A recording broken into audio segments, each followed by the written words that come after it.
Are you tired of constantly holding on to what isn't good for you? Are you feeling stuck and discouraged because you know your higher self is calling for a massive upgrade? Before I dive into today's episode, I want to quickly talk about my new course, Dare to Detach. You guys have probably seen it on my Instagram. Guys, this is the course you need. If you're currently struggling to let something go or trying to manifest something specific in your life, if you're trying to upgrade your life, step into your power, step into your higher self, I created this course just for you. If you feel like you want to grow, become the most empowered version of you, if you want to learn more about the art of detachment and setting yourself free, this is it. Or maybe you just need a best friend to talk to because all the videos of the course are one-on-ones with me. You'll get to know me a little better. I'll get to know you a little better. There's also a private group chat where everyone who is involved gets to discuss things, gets to ask questions. You will be able to ask me anything as well in the group chat. So it's really, really amazing, fun, so exciting. You can use the promo code, and this is just for my podcast listeners. Use the code SELFLOVE for $20 off the course. You can find the link to my course in the show notes or on my Instagram at Dare to Detach or at Date Yourself Instead. It's going to be linked there. Go find it. I'm so excited for you. Remember, use the code SELFLOVE for $20 off because you are a loyal listener of the podcast and I love you. I've hooked it up for you guys. My friend is updating me on some guy stuff and I'm trying to focus here. Okay, so today's episode is gonna be about how to deal with rejection and my experience with rejection and how being rejected is actually a really common thing that everyone goes through, but a lot of people don't want to post about the times they got rejected. They want to post about their success and accomplishments. So then we don't really see people getting rejected. And then we feel like shit when we get rejected and then we see someone else thriving and we're like, what the fuck? Why do I get the shit end of the stick? But in reality, that person probably got rejected many times before they got successful. And it's easy to get caught up in this idea that you're the only person who's experienced this and your life sucks and you're never going to be successful. But really, you're just seeing everyone's highlight reel. And it's important to acknowledge that because I've been rejected in so many different circumstances in my life.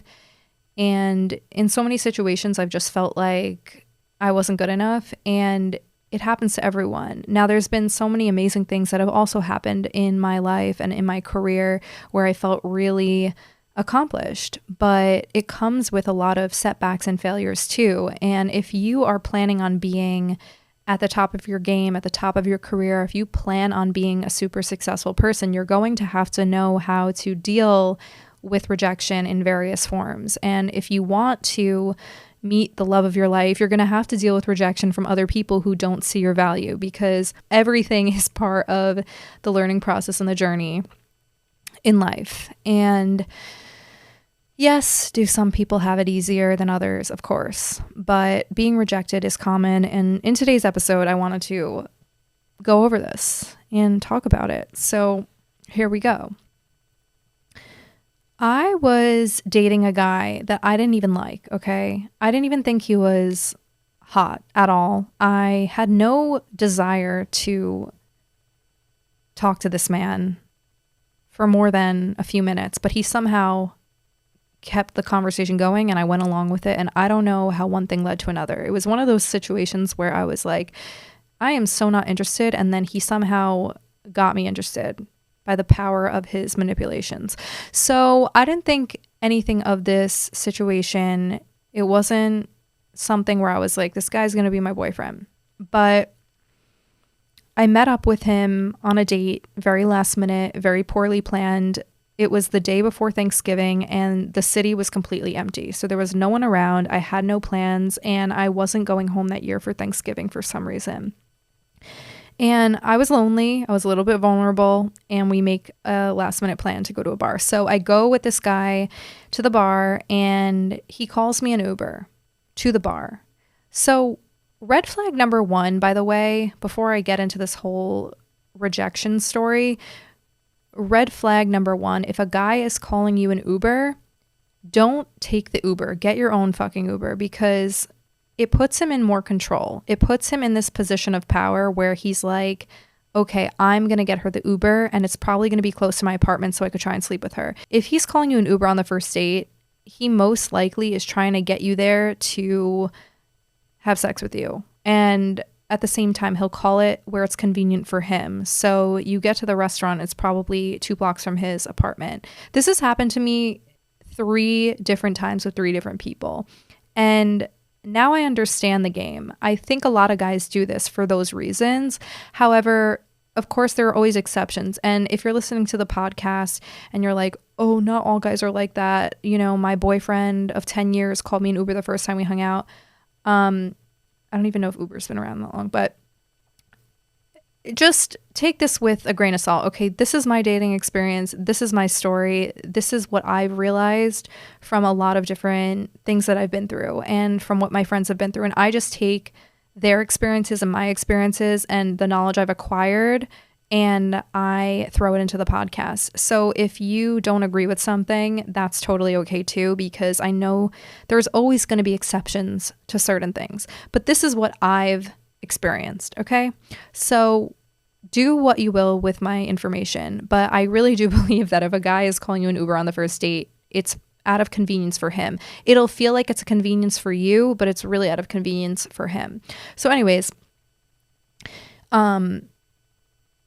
I walked into the bar when I got there and I was like, I don't give a fuck about this guy right now, so I'm just going to be a savage. I'm just going to go into savage mode and tell it how it is and just be my authentic true self right off the bat. I have no time for games. I have no time to fuck around. I'm just going to, you know, be myself the way I would talk to my best friend. I'm not going to play this, oh, like cool, simple, nice girl that sometimes I would put an act on for certain people. I don't know why, but I decided that in this particular situation, I was just going to go full savage mode and be crazy and be my truest, rawest self. And if he didn't like it, then it would just be a funny story to tell. So we get into a conversation and I realize that he's like eating this up. He actually really likes the fact that I'm, you know, talking back to him and just telling him like, you know what, I didn't even really want to come on this date. I just said it how it was. I was like, I don't even, you know, I don't really like dating apps. I don't really like meeting up with random guys. And I just didn't want to do this tonight. Honestly, I'm just really tired. I was just saying like all this random shit that I thought would make him feel bad, but for some reason he was getting turned on. It was very fucking weird. And, hold on. I made notes about this. I made notes about this because I don't want to mess up the story and I go off tangents all the time. So I threw the expectation of meeting my soulmate or my husband on dates out the window. In this moment, I was like, I'm just going to be my truest self and I'm going to throw the expectation of this going anywhere out the window. Like, I'm not going to give a fuck about what he has to say. I'm not going to give a fuck about his perception of me.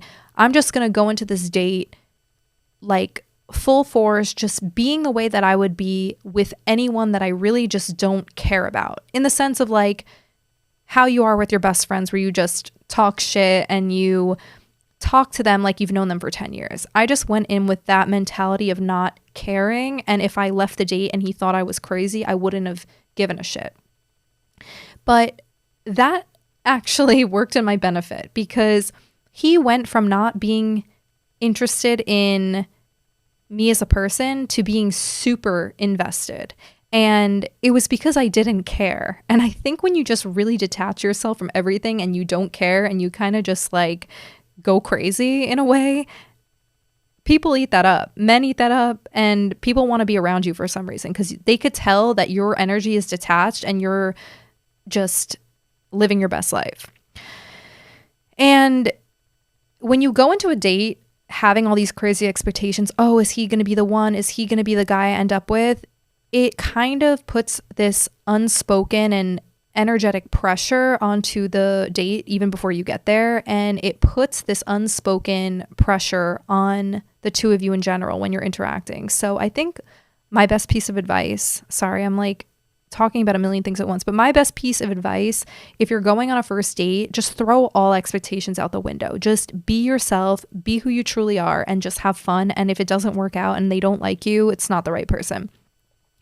Anyways, so I'm talking to this guy, not really thinking too much into anything. We're just laughing about shit. We're making fun of each other, and we had some decent chemistry. But then the psychological fuckery came into play where he somehow got me. And I don't know how he got me, but after a few times of hanging out, he offers to help me hang my TV in my new apartment. And I was moving stuff into my new place and I couldn't do it myself. Yes, could I have hired someone off of, an app to help me move shit? Yes, but I was being stubborn. I didn't want to pay for something. I don't know. So he's offering to now hang my TV in my apartment. And that'll win a woman over. When a man starts doing shit for you around the house, that makes you feel like he cares about you. And it doesn't mean he cares about you, but it can make you feel that way because you're like, why would you spend your time helping me hang a TV? That's awfully nice of you. And you must be a good person, because what bad person would, offer to hang a TV in a woman's house? I don't know, whatever. So he's telling me all this stuff about his family and opening up to me about his mom and how she passed away. And he's offering to hang this TV in my apartment now. So now I'm thinking in my head, does this man like me and care about me? Does this man actually value my attention and my time? It was suddenly mind-fucking me because he originally gave me the impression that he just wanted to have sex with me. He gave me the impression that he did not give two shits about me. The way he just planned everything, and I don't know, the way he texted me, he just seemed super uninterested. And I was under the impression that he didn't care, so I didn't care. And that was kind of the game we were playing. But then he started asking me emotional questions. He started opening up to me. He started, hanging the TV in my apartment and helping me around I don't know. He was just being so nice that I suddenly warmed up a little bit. Okay, I'm a Capricorn. We have really big hearts and we love really deeply, but it takes a while to crack me in. So when he started being nice and doing all these nice gestures, started to warm me up. Then he proceeds to ask me, are you seeing anyone else? And in a woman's head, if you're asking her if you're seeing anyone else, I mean, the first thing in my mind is he's asking because he cares. He doesn't want me to see anyone else. And he kept asking me that question. He asked me a bunch of times on various occasions if I was dating anyone else, if I was having sex with anyone else. And I said, no, I'm not. I'm not sleeping with anyone else. I'm not talking to anyone else. And I like you. I mean, I'm not actively pursuing a bunch of people. And he's like, it's okay if you are, but I just need to know. And I'm like, are you? And he's like, no, I'm not. I'm like, okay, then are you asking if you want to be exclusive? Like, I didn't really understand. All I felt from him was that he cared if I was with other people. So in my head, I'm like, he must really like me. Like, he must actually really care to an extent, because why is he so invested in if I'm talking to anyone else, if I'm with anyone else? Why are you helping me with things around my apartment? Why are you telling me your life story and your family, about your family and all this stuff? All I could think about in my head was, he must really like me. I don't really like him that much, but maybe I'll open my mind up to the idea and give it a shot, because if he really cares, maybe I should start caring. But what I didn't realize was that he was a master at fucking with people's heads. He was a psychological master at manipulation. And it was unknown to me that people could be like that. But not to say he's a horrible human being, but just to say that, like, good for you for being a professional at what you do, because he was projecting. First of all, he was seeing a ton of other women. And also, he didn't give two shits about me. It was not emotional. It was super detached, but he made me feel like he did and gaslit me to believe that I was the crazy one and I was wrong for not caring about him. It was the most bizarre, weird thing ever. Now, tying this into rejection and how this plays into the whole concept of rejection. Long story short, he stood me up for something that I invited him to after he asked me why I never invited him for plans and never initiated plans. I was like, you know what? I'll finally initiate. And so I initiated, invited him to something that was really important to me, and he bailed and he ghosted me and he disappeared off the map and wasn't coming clearly to the event that I invited him to. And he full out stopped answering my texts, my calls, made me feel crazy, drove me insane, fucked with my head, and also I found out that he was seeing someone else the entire time. And I felt a level of rejection that I'd never felt before. I felt embarrassed and I felt super fucking rejected because not only did he manipulate me and lie to me and make me feel like I was important and that I wasn't making him feel important, but he didn't mean anything that he said, and he just disappeared. Like, he said his goodbyes. He said, yeah, I'm not coming to the event, whatever. I finally got in touch with him and it was done. I could tell he just, from that point forward, I was like, oh, wait, he doesn't care about me at all. But I fell for this whole trap of really getting attached to him for a second. And then he just got what he wanted, pulled away. He's with someone else now. From all this information, can you guess what zodiac sign he is? I'm not going to say it because I like to keep everything super anonymous on the podcast out of respect for everyone, regardless if they've wronged me or not. But if you can guess what sign this man was, feel free to DM me at Date Yourself Instead on Instagram. Just drop the sign in the DMs.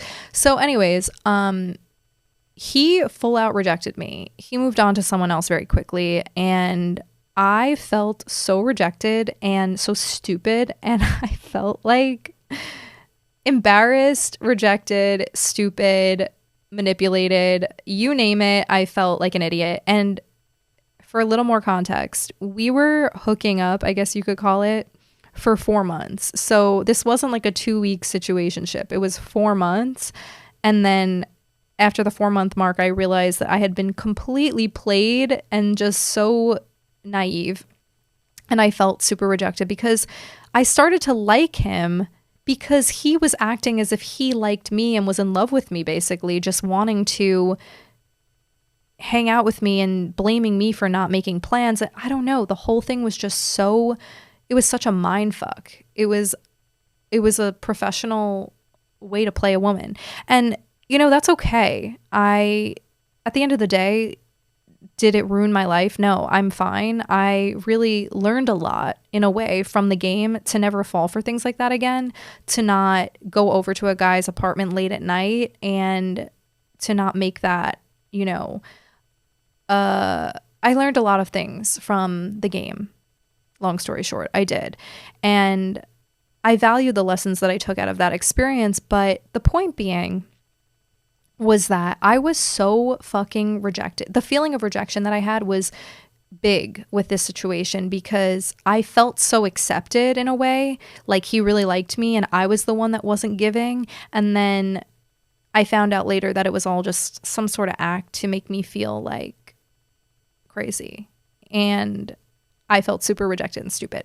So I remember my ego was just so hurt because I caved into the narrative that he actually really liked me and that he actually really cared about me and wanted to spend time with me. And to cave into that narrative and think it was true and then find out that it wasn't true at all, and it was just a way to kind of keep control over me and keep tabs on me and to make sure that I wasn't hooking up with anyone else, but he was. It felt like a very, very severe rejection. And it also felt like I wasn't good enough. And it also felt like I was betrayed and lied to and vulnerable. And I could have let that really upset me and affect me. But I'll tell you what I did next, which really helped me handle the concept of being rejected and feeling like my ego was hurt. The way I got over it was fascinating to me because it took me maybe a week or two to really just forget about it. And I thought it was going to be way longer. But how I forgot about it was simple.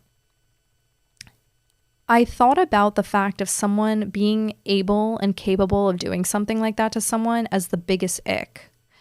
I was so turned off by his inability to be a man to even call me and say, listen, I'm seeing other people. I just don't want to do this anymore. There was no decency. There was no emotion involved. There was no realness involved. There was no authenticity involved. And I think when you get older and you mature and you understand that you are valuable, if someone treats you like you're not, it's a big ick to you. It's not, I'm going to go cry about this for the next year because I don't see my worth and I don't see how I don't see how they could reject me. No. If you really value yourself and who you are as a person and you're really secure with who you are, you're not going to let someone like that break your ego and break who you are. And luckily I was at a place in my life where I knew my worth to an extent. I'm very different now, but back then I was still learning. I was still growing. I was still learning about self-love and how to love myself and value myself. And luckily, I was at a point where I was starting to really understand my value and understand how important I should be to myself. And suddenly I was like so disgusted and turned off. And it's better to be disgusted and turned off than to be upset over rejection. I was more just baffled by how someone could do something like this to someone. I don't know. It was just fascinating. And also, the art of detachment gets easier once you practice it too. I think when you've had multiple shitty things happen to you, you get better at learning how to detach because you don't have a tolerance for bullshit anymore. So if something happens to you once, it can be really hard to detach because you're like experiencing it for the first time and you're experiencing the pain and the heartbreak for the first time. But if you've gone through a few different types of heartbreak in different versions and different fonts, and you've been down this road before type of thing, it does get easier. I think the art of detachment comes with experience. And for me to have already gone through boyfriends, I've already been through relationships, to have this man just kind of psychologically fuck with my head for a few months, by the end of it, I was like, okay, you do you. I don't give a fuck. Like, you are an asshole and that's it. And I'm going to move on. I'm going to carry on with my life and let it be that. And you're never going to hear from me again. And that's the end of whatever this was. And did it sting? Did it bruise my ego a little bit? Yes. Was I upset for a few days? Yes. But at the same time, I didn't have time for the bullshit anymore. And when you know your worth, you're not going to let something like that really ultimately ruin your life or ruin your day or make you miserable. And I don't know. I just quickly picked myself up and realized that the right person, one, would never treat me like that. Two, it was weird that he was so comfortable with psychologically fucking with me. And three, he was seeing other people the whole time. So I didn't owe him anything. He didn't see my value clearly. And I don't need people like that in my life. And when you're older and you're more mature, well, this could be at any age, but really I think it comes with, for me, it came with a lot of experience in dating. When someone doesn't see your value, it's an ick. It's like gross. It's just weird. It's like, why am I going to allow you into my space? I value who I am. I know I'm special. I know I'm different. I know I'm important. And if you don't see that, you don't deserve to be a part of my life. You don't deserve to be in my bubble with me, because honestly, it's just draining. It's a waste of time and it's exhausting. I don't need to prove myself to you. I don't need to feel shitty about myself. And if you're making me feel bad about myself, then you're out, you're done. And I just don't have time for this. So that was kind of my mentality around it. And I did detach and move on pretty quickly and recover from the rejection pretty quickly, because it didn't make sense to cling on to something like that. It didn't make sense to hang on and beat myself up over something, one, I couldn't control, and two, why would I ever want to spend the rest of my life with someone like that? I wouldn't. And I didn't see it going in that direction regardless. It wasn't like I was madly in love with him, but it was the point of just feeling so low for a hot second by someone that didn't even deserve my presence in the first place. It was kind of a frustrating experience. Looking back, I'm like, I didn't even like him. I wasn't even going to go on that date. I was never going to sleep with him. You kind of get the point. So to really dive further into this topic of today's episode about rejection, it can apply to dating, of course, but it can also apply to everything in your life. When you feel like you deserve something or someone and you just didn't expect not to get it or not to receive it, and it kind of comes as a shock to your system, and all of a sudden your ego is bruised because you thought you deserved something and you didn't get it, or you just got rejected from your dream college or your dream job, and you just feel bad about yourself because you thought you could, really handle it. You thought this was the next chapter of your life. You thought this was what was meant for you, and then it falls through.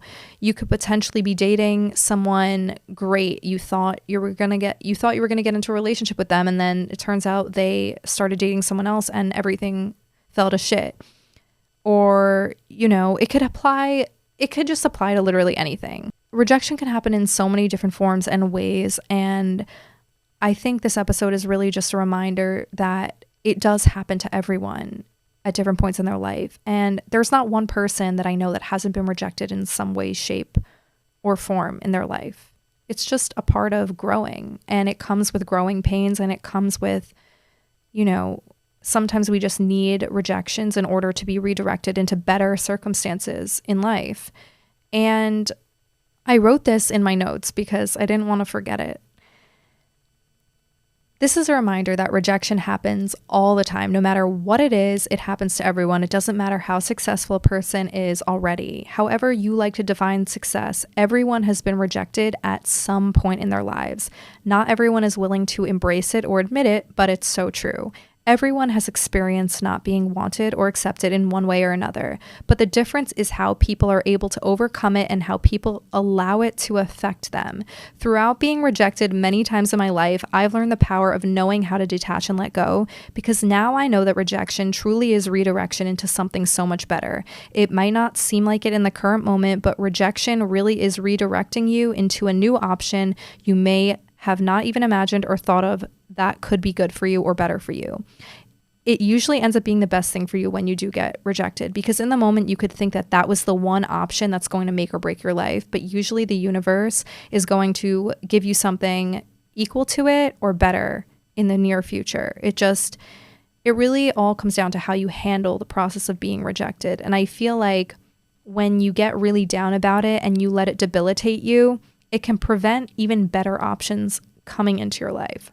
There's another thing that I wanted to talk about. Okay, one thing is that I always love looking up celebrity rejection stories, because we see them as these people that have a ton of money and they're living in Hollywood and they're living their best lives. But there's one that always stuck out to me in particular with Lizzo. I think it took her 10 years to break into the music industry for real, where people started to notice her. 10 years is a long period of time. She was working probably her whole life towards music and different things. And I know she has a long career history, but I remember there was an article I read about her song, Truth Hurts, and it didn't peak and it wasn't on the charts for a very long time. Like, she released the song and then it didn't do well and she almost quit music. And it took a long time for her career to really pick up. And now look at her, she's thriving. But behind the scenes, she was struggling and living out of her car for years. And stories like that, if you Google, celebrity rejection stories or celebrity success stories and how they overcome crazy shit, being broke and homeless on the street. I think Ed Sheeran was, living in people's apartments and sleeping on people's couches before he broke into the music industry. And J.K. Rowling was broke and writing Harry Potter on napkins before her book took off and she got a deal.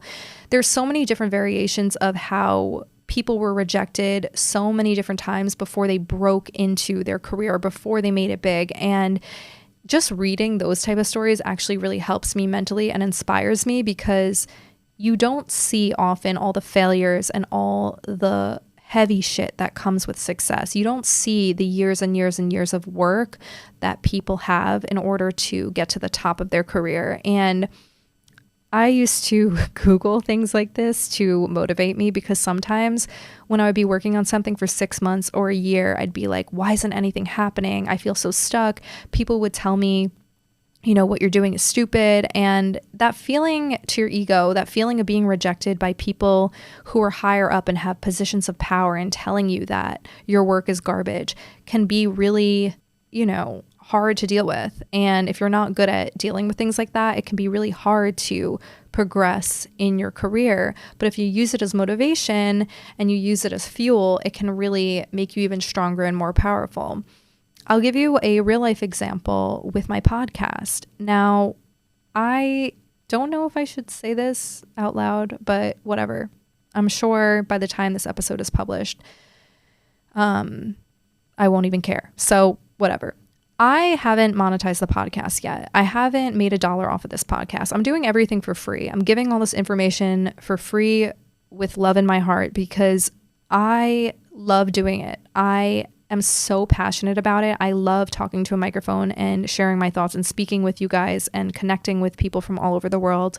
I thrive off of it. Like, it's something that I feel like I was born to do in a way. And I know that sounds super cheesy and stupid, but really, ever since I started it last September, I've just had a passion for going to the studio, recording episodes and talking.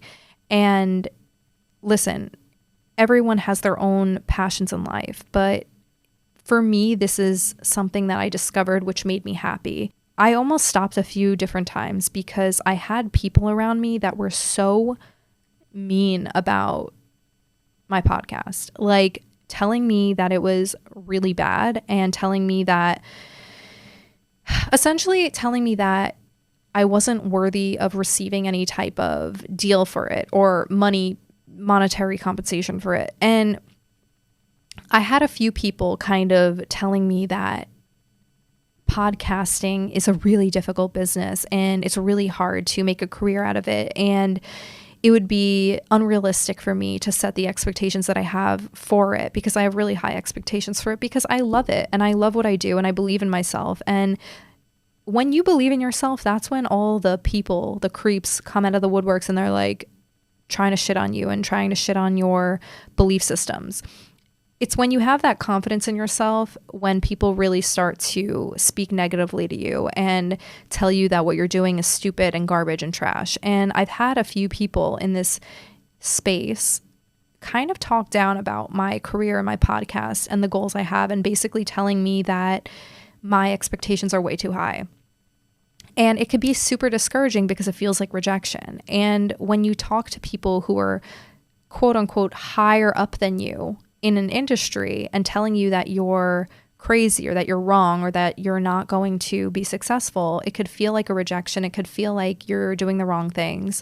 But the key is how you handle all of this information. You need to block out the noise. You need to tune out everyone who's telling you that you're going to fail, because they're just not happy with where they're at in their lives. Frankly, anyone who has the audacity to tell you that you're not good enough feels that way about themselves. I don't know in what world I could feel comfortable telling someone that they're not good enough. It's just the weirdest concept to wrap my head around, someone actually having the audacity to say that to someone's face.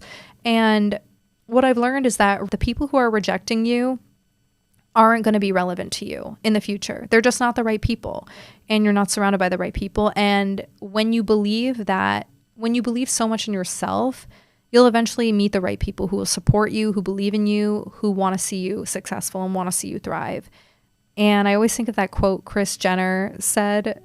I think she said it. I think she coined this quote where if someone says no to you, you're just talking to the wrong person. And I think that's such a positive quote and an empowering quote. And it's something that I've carried with me while I'm navigating the podcast space, because there's a lot of crazy people in this industry that don't want to see you thrive. And I've learned to just keep my mouth shut, keep my goals to myself, and focus and take every rejection as a redirection. And you got to stay strong. You have to stay mentally strong. You have to keep telling yourself that you're going to get to the top. You're going to be successful and nothing is going to fucking stop you. And you just got to block out the noise. At the end of the day, that's what it comes down to. Sometimes you just have to give yourself daily pep talks. If no one is currently around you supporting you in your goals, just give yourself the pep talk. Pretend you're your own best friend giving yourself the fucking pep talk and say, I've got this. No one else believes in you, but I believe in myself. And that's all that fucking matters. And with that being said, I think that concludes today's episode. This is the second episode I recorded today and I'm about to faint. All right. Well, thanks again for listening. If you enjoyed this episode, feel free to DM me at Liz or at Date Yourself Instead. And if you haven't, be sure to rate the podcast on Spotify and Apple. As always, it's so appreciated. I love you guys. Thanks so much. And stay tuned for next Monday.